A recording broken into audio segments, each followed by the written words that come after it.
Hi there, and welcome again to the Explaining History podcast.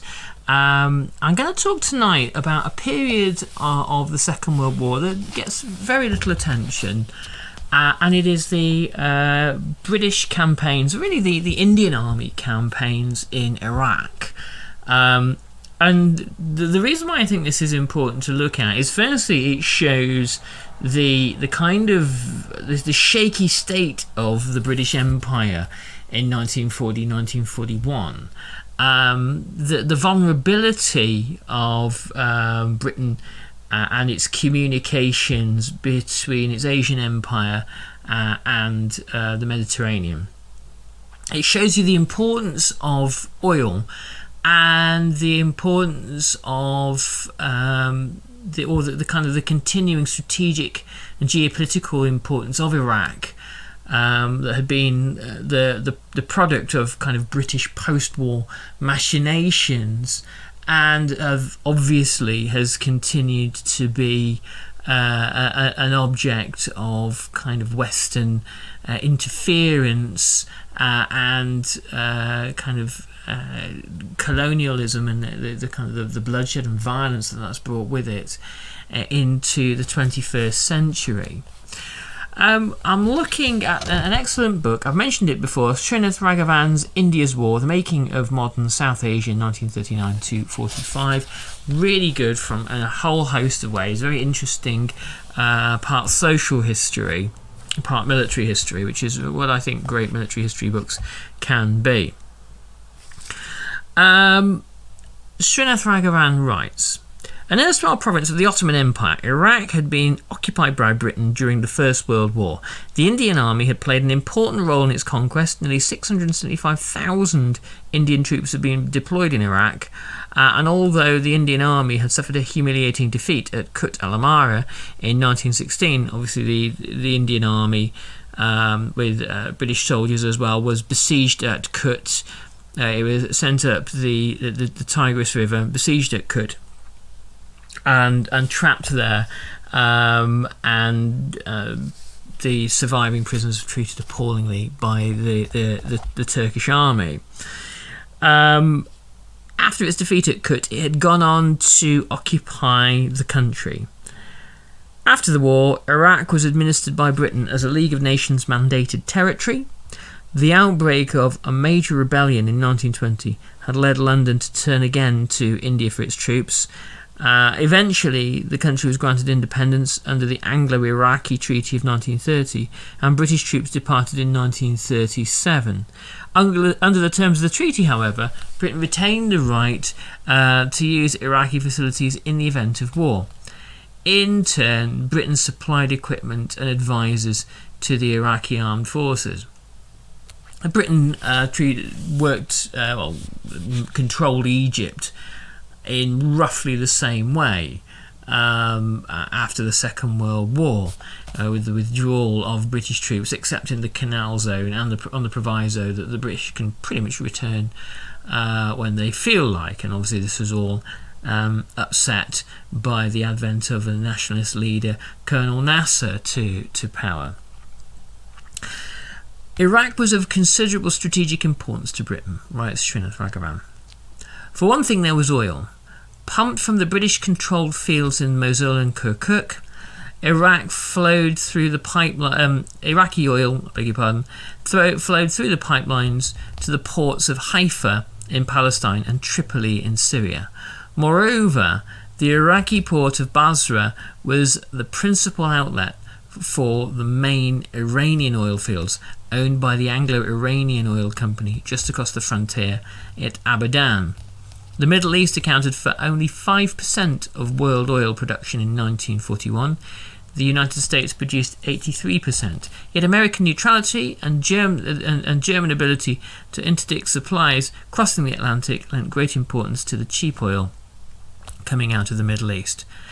Later in the war, President Roosevelt made a personal visit to see Ibn Saud, the King of Saudi Arabia, and made all sorts of arrangements that America would have first refusal on Saudi oil in perpetuity.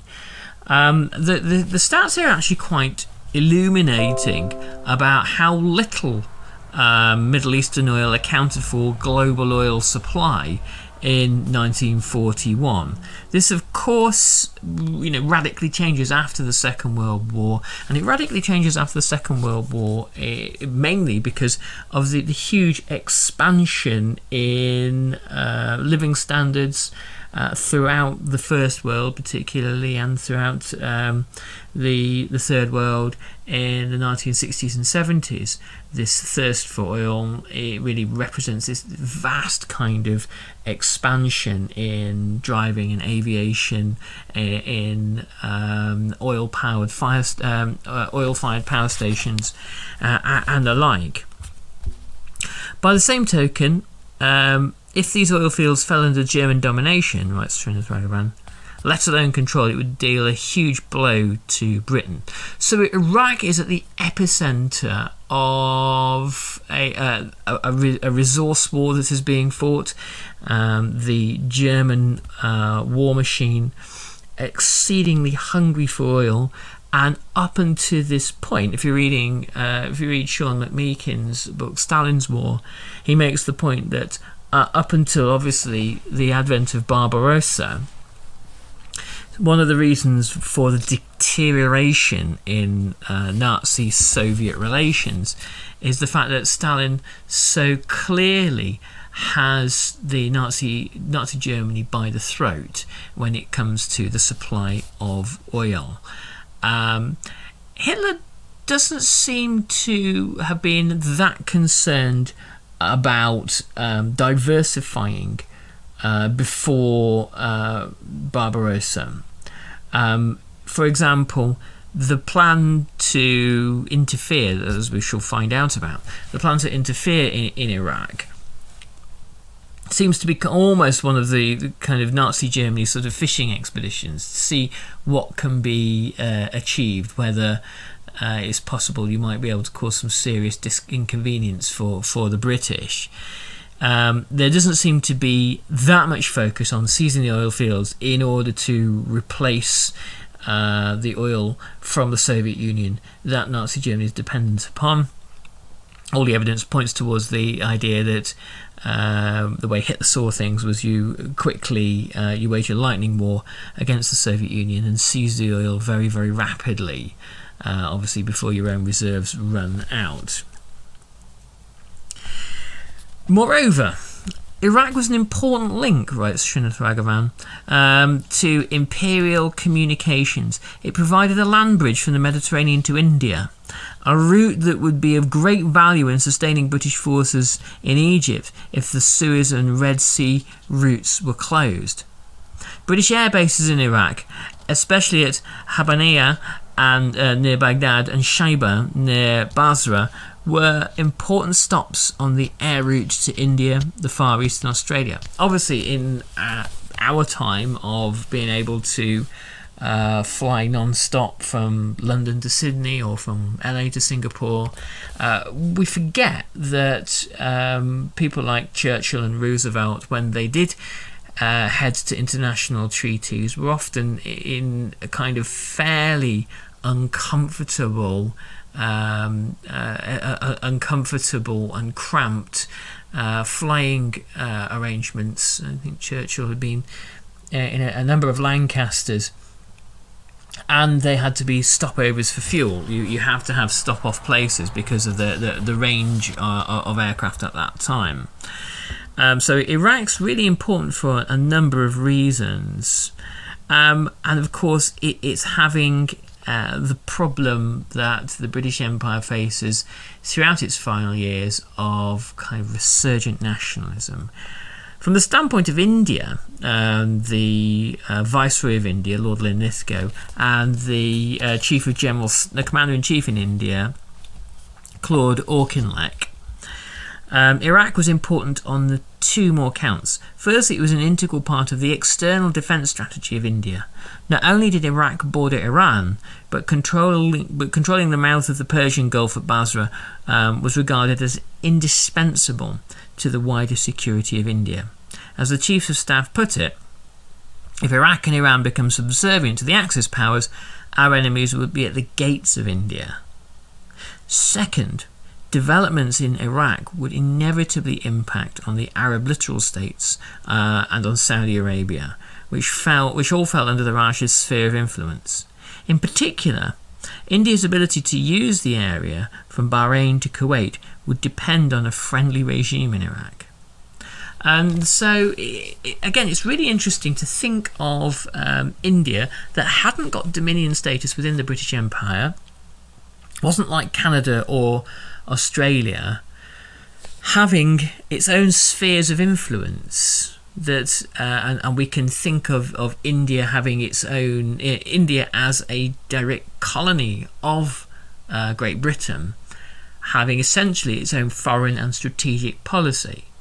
Obviously not run by Indian politicians, run by white British viceroys and commanders-in-chief, but still having a distinct strategic outlook that isn't entirely similar to that of the British Empire, and able to take decisions that are semi-autonomous and devolved, just of course as long as Indian politicians, the British government is satisfied that Indian nationalist politicians aren't really part of that process.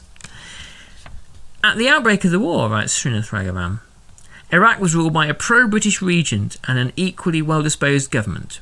Prime Minister Nuriaz Said promptly accepted British demands to sever diplomatic ties with Germany and provide assistance to Britain. The alacrity with which he acted gave a handle to his opponents. Britain's role in the affairs of an ostensibly independent Iraq was already a rallying point for the opposition. The Palestinian problem provided another. The presence in Baghdad of the exiled Mufti of Jerusalem, Amin al-Husseini, further fueled anti-British and anti-Jewish politics. The opposition included a group of 4 senior colonels of the Iraqi army, known popularly as the Golden Square, who were fired by the vision of a pan-Arab state and harboured pro-Axis sympathies. Here you find that the pro-Axis sympathies that you get under Arab nationalist leaders, the later Prime Minister of Egypt, Anwar Sadat, was a Nazi agent in Cairo, and there was widespread antipathy or loathing, really, of the British army in Egypt. And probably if ordinary Egyptians had to put up with white British soldiers behaving in their typical manner, as you can imagine, it would have been hugely unpopular. The British had been in Egypt since 1882 and had been generally enormously disliked by the locals. And so there is across this region, which is simply the Arab parts of the Ottoman Empire carved into states in 1919, with the exception of Egypt. Egypt wasn't carved up at the Paris Peace Conference, for the benefit of the British and the French for the most part, who of course squabbled and behaved generally very badly towards one another in Iraq and Syria. The yearning for a kind of a pan-Arab state is immense, and it's hardly surprising that in the post-war era, characters like Nasser eventually managed to achieve some degree of pan-Arabism across the entire region. That's a kind of story for another time, however.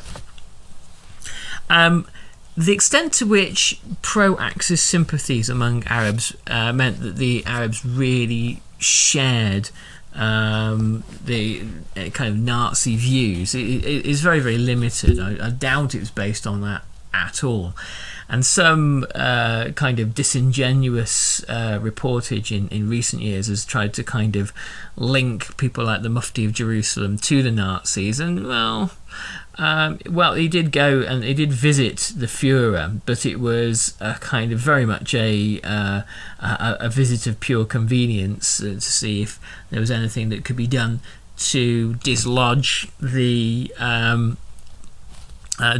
British and Jewish settlers in Palestine, and whether the Nazi regime would be the regime to do that. The kind of I think it was the History Channel or something like that did was the Mufti and therefore the PLO, the Grand Mufti of Jerusalem, was I think Yasser Arafat's grandfather. Were they therefore Nazis, and then therefore is kind of Arab nationalism sort of like Nazism? And it's like, well, no, obviously. It's of course not. Nuri al-Said initially tried to balance his pro-British policy with pan-Arab politics. Writes Srinath Raghavan. Unsurprisingly, he failed, and he was replaced by Prime Minister Rashid Ali Gailani in March 1940. A former lawyer and judge, Rashid Ali had opposed the government's unconditional support for Britain's war effort. The subsequent course of the war seemingly confirmed his belief that Britain's hegemony in the Middle East was on the wane. In June 1940, when Italy entered the war, he refused to break ties with Rome. Rashid Ali was also reluctant to acquiesce to Britain's demand to allow its troops to pass through Basra to Palestine. Most importantly, he opened a secret channel of communication with the Axis powers.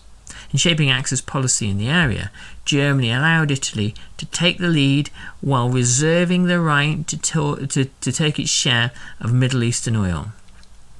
The Italians were eager to supplant the British in the region and had no interest in the independence of the Arab states.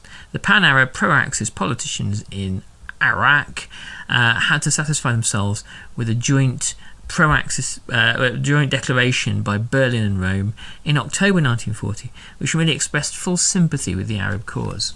One of the kind of the propaganda lines that fascist Italy and Nazi Germany came out with was that Britain was a terrible imperialist, and that which, given subsequent events, rather takes the biscuit for kind of rank hypocrisy.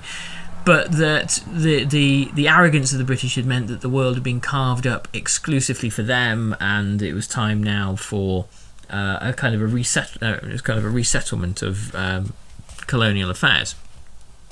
Hitler's not very interested in Middle Eastern or African colonies. He's interested in oil, but obviously his interests are in colonising Eastern Europe and Russia. I think Hitler was happy to leave what he viewed as large tracts of sand in the hands of Italy, as long as they could have the useful raw materials that came from there. The German Foreign Office felt the Arabs were a tremendously important power factor, but their utility should not be overestimated. We have no reason at all to be sentimental about these people, who are basically anti-European and torn by religious, family and tribal differences. The British began leaning on the regent to rid them of Rashid Ali, but the attempt to prize him out of power went awry, leading to the bloodless military coup by the Golden Square on the 31st of March 1941. Rashid Ali was reinstated as Prime Minister, and the regent took refuge in the American legation in Baghdad. By the way, for clarification, when Srinath Raghavan is talking about the regent, he's talking about Faisal II, who was Faisal of Iraq's grandson. He was later murdered in a violent coup in 1958. The British were obviously preoccupied with the campaigns in and around North Africa and the Mediterranean. The problem here is that Iraq, there are precious few troops to send to Iraq.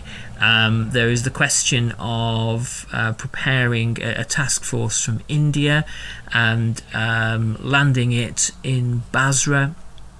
This requires the permission, almost the kind of the cooperation of Rashid Ali, and they have to do a very delicate political dance there, because this, is going to inflame nationalist sentiments. There seems to be no good reason, no justification for landing a force from India, other than the suspicion that the British might lose Iraq to the Axis. As we'll see, and I'll be doing another podcast on this one, the British feared that, or they intercepted intelligence that showed that Syria, which was in the hands of the Vichy French regime, would be the staging point for either a German intervention in Iraq, or a route by which arms and other assistance could be smuggled into Iraq to help facilitate some kind of uprising.